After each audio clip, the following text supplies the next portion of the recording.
পঞ্চম শ্রেণীর গণিত বইয়ের আজকের ভিডিওতে আমরা ৮৬ পৃষ্ঠার ৫ নম্বর এই ম্যাথগুলো সমাধান করে দিব। তো এইখানে ৫ নম্বরে ১ থেকে ৯ পর্যন্ত ৯টি ভাগের অঙ্ক আছে। তো আমরা এই টাইপের ম্যাথ কিছু করছি, তো ওগুলো একটু ছোট ছোট ছিল।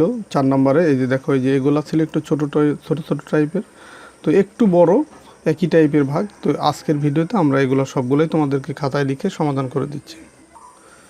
তো এখানে দেখো ১ নম্বর অঙ্কটা এখানে ৪.৫ ভাগ হচ্ছে ১.৫। তো এখানে ভাজকে দশমিক আছে, তাহলে এটাকে অপসারণ করতে হবে, এই ভাজকের দশমিকটাকে। তো দেখো তাহলে এই ভাজকের দশমিকের পরে অঙ্ক আছে একটা, এই কারণে এটাকে যদি ১০ দিয়ে গুণ করি তাহলে কিন্তু এই দশমিকটা উঠে যাচ্ছে।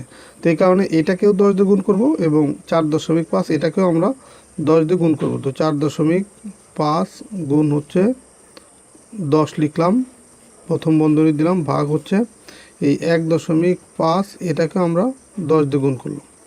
আমাদের কিন্তু এই দশমিকটা উঠানোই হচ্ছে মুখ্য উদ্দেশ্য। এটা থাকলেও কিন্তু সমস্যা ছিল না, কিন্তু এটাই হচ্ছে আমাদের উঠাইতে হবে মেনলি, এই ভাজকের দশমিকটা।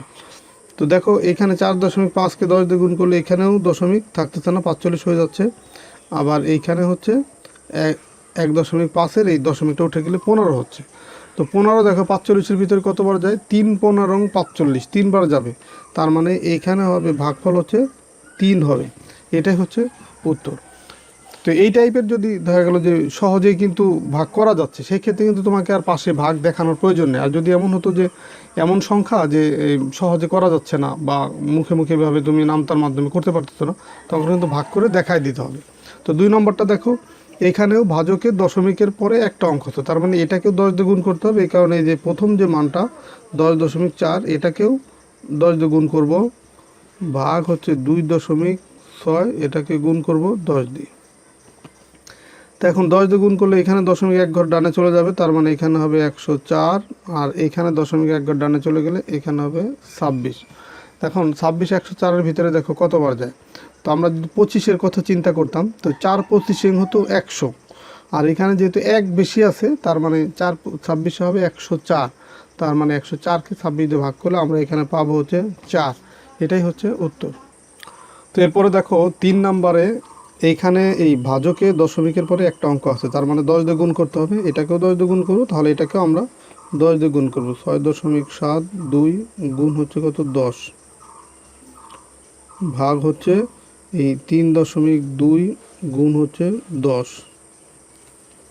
এখন এই মানটাকে যদি আমরা ১০ দিয়ে গুণ করি তাহলে দশমিক এক ঘর ডানে চলে যায়, তার মানে ৭-এর আগে থেকে দশমিক ৭-এর পরে চলে যায়, সেক্ষেত্রে হয় ৬৭.২। আর এইখানে দশমিক এটাকে যদি ৩.২কে ১০ দিয়ে গুণ করি তাহলে হয়ে যায় ৩২, মানে দশমিকটা উঠে যায়। তো দেখো এইটা কিন্তু এখানে দশমিক আছে বিধে আমরা মুখে মুখে সহজেই কিন্তু এই ভাগটা করে ফেলতে পারবো না, এই কারণে সেই ভাগটা এখানে দেখাই দিতে হবে যে ৩২ ভাগ হচ্ছে ৬৭.২। তো এটাকে যদি আমরা ভাগ করি, দেখো এই ৩২ ৬৭-র ভিতরে যাবে হচ্ছে ২ বার, ৩২ দুগুণ হবে কত ৬৪, এখানে থাকবে কত ৩। এখন এই সংখ্যাটাকে বড় বানানোর জন্য এই দশমিকের পরের অঙ্কটা এখানে আনতে হবে। তো দশমিকের পরের অঙ্কটাকে যদি এখানে আনতে চাই, দশমিকটা আগে এখানে উঠাইতে হবে, এরপরে আমরা ২ এখানে নিয়ে আসলাম, তাহলে ৩২ হয়ে গেল। এই ৩২-৩২-এর ভিতরে যাবে একবার, লিখলাম ১, ৩২কে ১ দিয়ে গুণ করলে এই যে ৩২ মিলে গেল ০, তার মানে এখানে আমরা ভাগফল কত পেলাম ২.১, ২.১, এটাই কিন্তু উত্তর। আর এই ভাগগুলা তোমাকে পাশে একটু দেখাই দিতে হবে। এরপরে দেখো এই ৪ নম্বর অঙ্কটা, এখানে ভাজকে দশমিকের পরে একটা অঙ্ক আছে, তার মানে ১০ দিয়ে গুণ করতে হবে। এই কারণে প্রথম যে মান ভাজ্যকেও তাহলে ১০ দিয়ে গুণ করতে হবে, গুণ হচ্ছে ১০, ভাগ এই ৫.৪ এটাকে গুণ করব কত দিয়ে ১০ দিয়ে। তাহলে এটাকে যদি আমরা ১০ দিয়ে গুণ করি দশমিক এক ঘর ডানে চলে যায়, মানে এই যে ১ আছে না দশমিকের পরে, এই দশমিক ১-এর পরে চলে যায়, তার মানে হয়ে যায় এখানে ৩৬১.৮ ভাগ হবে এইখানকার দশমিকটা উঠে যায় ৫৪। তো ৫৪ দিয়ে ৩৬১.৮কে ভাগ করব। তো এটাও এই ভাগটা দেখাই দিতে হবে যে ৫৪ ভাগ হচ্ছে ৩৬১.৮। তো দেখো এই ৫৪ ৩৬-এর ভিতরে যায় না, এখানে ২ অঙ্কের সংখ্যা, প্রথমে আমরা ২ অঙ্ককে ভাগ করার ট্রাই করব বা চেষ্টা করব। তো ৩৬-এর ভিতরে যায় না, তার মানে ৩৬১-র ভিতরে কত যায়, কতবার যায় সেটা দেখব। তো ৫৪ এই ৩৬১-র ভিতরে যাবে হচ্ছে, যদি আমরা 4 বার দিই তাহলে হয় 200, 5 বার দিলে হয় 250 বা 6 বার দিলে হবে, 6 বার দিলে কাছাকাছি হবে। তো আমরা যদি দেখো এখানে 6 দিয়ে গুণ করি, 4 6 24-এর 4, হাতে আমার 2, এই 5 6 30 আর 2 কত 32, এই 361 উপরে এখানে 324 হলো। এখন যদি বিয়োগ করি 4 আছে কত হলে 11 হবে, 7 হইলে হাতে আমার 1 1 আর 2 3, 3 আছে কত হলে 6 হবে, 3 হইলে, আর 3 3 মিলে গেল। তার মানে এইখানে পেলাম হচ্ছে এখানে পেলাম 37। এখন এই সংখ্যাটাকে বড় বানানোর জন্য দশমিকের পরের অঙ্কটাকে এখানে আনবো, এই কারণে এই দশমিকটাকে আগে উপরে উঠাবো। এখন আমরা এইখানে নিয়ে আসলাম দশমিকটাকে। তো দেখো এই 54 এটার ভিতরে যাবে হচ্ছে 7 বার, কারণ 6 বার দিলে তো 324 হবে। তা আরও যদি একবার বাড়াই সেক্ষেত্রে এটার সাথে মিলে যাবে, মানে 7 বার যাবে। 4 7 দেখো 28-এর 8, হাতে আমার 2, এই 5 7 35 আর 2 37, দেখো মিলে গেল একদম হুবহু। তাহলে আমরা ভাগফল পেলাম কত 6.7, এই 6.7, এটাই হচ্ছে তোমার এই ম্যাথের উত্তর। তো এই ভাগ যেটা করে দেখাই দিলা, এটা একটু দাগ দিয়ে দেখাই দেবা যে এই ভাগটা তুমি দেখাই দিচ্ছ, তো বোঝা যায়। এরপরে দেখো 5 নম্বর অঙ্ক, 8.84কে ভাগ করবো 2.6 দিয়ে। তো আমরা সবসময় খেয়াল করবো যে ভাজকের দশমিকের পরে কয়টা অঙ্ক আছে সেটার উপরে ভিত্তি করে আমরা 10 বা 100 কোনটা দিয়ে গুণ করবে সেটা নির্ভর করবে। তার মানে এইখানে দশমিকের পরে একটা অঙ্ক আছে, এই কারণে আমরা 10 দিয়ে গুণ করবো। দশমিকের পরে যে কয়টা অঙ্ক থাকবে এই 1 লিখে ওই কয়টা শূন্য দিতে হবে। তো এখন দেখো তাহলে 10 দিয়ে গুণ করতে হচ্ছে 8.84, এটাকে আমরা গুণ করব 10 দিয়ে। যেহেতু আমরা এই ভাজককে 10 দিয়ে গুণ করবো, এই কারণে আগের এই ভাজ্যকেও 10 দিয়ে গুণ করতে হচ্ছে। 2.6 গুণ হচ্ছে 10। এখন এইটাকে যদি 10 দিয়ে গুণ করি, দশমিক 1 ঘর ডানে চলে যাবে, তার মানে এখানে হবে 88.4 ভাগ এখানে হবে এই 26। তো এখন এই 26 এটার ভিতরে কতবার যাবে এটা দেখাই দিতে হবে, যেহেতু এখানে দশমিক আছে। এই 88.4। তো এখন এই 26 88-র ভিতরে কতবার যাবে, 3 বার যাবে। দেখো 3 বার যাবে, কারণ 3 25-এ 75, 3 26 হবে 78, 318 8, হাতে আমার 1, 3 2 6 রেখে 7, 78 হলো। তো 88 থেকে 78 যদি আমরা বিয়োগ করি, 8 8 মিলে গেল 0, 7 আছে কত হইলে 8 হবে, 1 হলে 10 পেলাম। এখন এই দশমিকটা উপরে তুলে দেব আর এই 4কে নিচে নামাবো এই নিচের সংখ্যাটাকে বড় বানানোর জন্য। 26 104-এর ভিতরে যাবে হচ্ছে 4 বার, এই 4 6 24-এর 4, হাতে আমার 2, 4 2 8 আর 2, এই যে 10 মিলে গেল, তার মানে 0। তাহলে ভাগফল কত পেলাম, ভাগফল পেলাম হচ্ছে 3.4, 3.4, এটাই হবে উত্তর।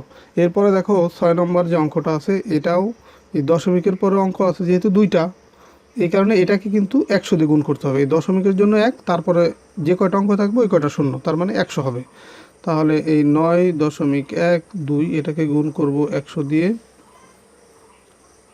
0.06 এটাকে গুণ করব 100 দিয়ে। তাহলে দেখো এটাকে যদি আমরা 100 দিয়ে গুণ করি, তাহলে দশমিক 2 ঘর ডানে সরে যাওয়া মানে দশমিক উঠে যাবে, এখানে এই যে 912 হবে। আর এইখানে 2 ঘর ডানে সরে যাওয়া মানে এই দশমিক এখান থেকে 2 ঘর ডানে সরে যাওয়া মানে এখানে পাবো হচ্ছে 6। তো 6 দিয়ে 912কে ভাগ করতে হবে। তো যেহেতু একটু বড় ভাগ, এখানে দেখাই দেব 912। দেখো 6 9-এর ভিতরে যাবে একবার, 6 কে 6 বিয়োগ করে থাকবে 3, এখান থেকে 1 নামাইলে হবে 31। তো এখন দেখো এই আগের অঙ্কগুলোতে দেখো দশমিক ছিল বিধায় কিন্তু দশমিক উঠিয়ে তারপরে হচ্ছে অঙ্কটা নিচে নামায় সংখ্যা বড় বানাইছি। যে এখানে কিন্তু দশমিক নাই, 912 আছে, তো এখানে দশমিক কিন্তু আগে আসবে না। তো দেখো তাহলে এখানে 1 নামাইলাম, 31 হলো, 6 31-এর ভিতরে যাবে 5 বার, কারণ 5 6 30, বিয়োগ করলে পাবো 1, এখান থেকে 1 নামাইলে হয়ে গেল 12, 6 12-এর ভিতরে যাবে 2 বার, 6 2 এই 12, মিলে গেল 0। তার মানে এখানে আমরা ভাগফল কত পেলাম 152, যে 152, এটাই তাহলে হবে এই 6 নম্বর অঙ্কের উত্তর। এরপরে দেখো তোমার 7 নম্বর অঙ্কটা, এইখানে দশমিকের পরে অঙ্ক আছে দুইটা, তার মানে এটাকে দশমিকের জন্য 1, পরের দুইটা অঙ্কের জন্য দুইটা শূন্য, তার মানে 100 দিয়ে গুণ করতে হবে। আবার এটাকেও তাহলে একই সংখ্যা 100 দিয়ে গুণ করতে হবে, যে 16 গুণ হচ্ছে 100। এখানে কিন্তু 100 দিয়ে গুণ করার প্রয়োজন ছিল না, কিন্তু যেহেতু আমরা এটাকে 100 দিয়ে গুণ করতেছি, তাহলে এই ভাজ্যকেও 100 দিয়ে গুণ করতে হবে। এই 0.25 গুণ হচ্ছে কত 100। এখন এই 16কে যদি 100 দিয়ে গুণ করি এখানে পাবো হচ্ছে 1600। আবার ভাগ এটাকে যদি 100 দিয়ে গুণ করি এখানে পাচ্ছি হচ্ছে 25। তো 25 দিয়ে 1600কে যদি আমরা ভাগ করি তাহলে দেখো কত আসে, এই 25 ভাগ হচ্ছে 1600। এই 25 16-র ভিতরে যায় না, তার মানে আরেকটা অঙ্ক 100 মিলিয়ে 160কে আমরা যদি 25 দিয়ে ভাগ করি যাবে হচ্ছে 6 বার। এই কারণে এই 160কে যেহেতু ভাগ করব এই 0 বরাবর এই 6 বসবে। তো 6 25 হবে 150, বিয়োগ করলে এখানে পাবো 0, 5 কত হলে 6 হবে 1 হলে 10। এখান থেকে একটা আর একে একে মিলে গেল, 0 দেওয়ার প্রয়োজন নেই, এখানে একটা 0 এখান থেকে নামাবো, হয়ে গেলে 100। 25 100-র ভিতরে যাবে 4 বার, 4 25-এ 100 মিলে গেল 0। তাহলে আমরা ভাগফল কত পেলাম 64, এখানে হবে 64, এটাই হচ্ছে উত্তর। তো এই ভাগটুকু তোমাকে এভাবে দেখায় দিতে হবে। এরপরে দেখো 4 নম্বর, এই ভাজকে দশমিকের পরে 3টা অঙ্ক আছে। তো দশমিকের জন্য 1, পরে 3টা অঙ্কের জন্য 3টা শূন্য, তার মানে 1000 দিয়ে এটাকে গুণ করতে হবে। আর এটাকে যেহেতু 1000 দিয়ে গুণ করব, এই ভাজ্যকেও তাহলে 1000 দিয়ে গুণ করতে হবে। তার মানে 4 গুণ হচ্ছে কত 1000 ভাগ 0.125 গুণ হচ্ছে কত 1000। দেখুন 4কে যদি 1000 দিয়ে গুণ করি এখানে পাবো হচ্ছে 4000।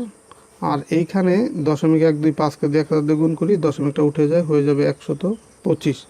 তো 125 দিয়ে 4000কে ভাগ করবো, 125 ভাগ কত 4000। 125 দেখো এই 3 অঙ্কের সংখ্যা, তো এখানে 3 অঙ্কের সংখ্যা 400। তো 400-র ভিতরে 125 যায় হয়তো 3 বার।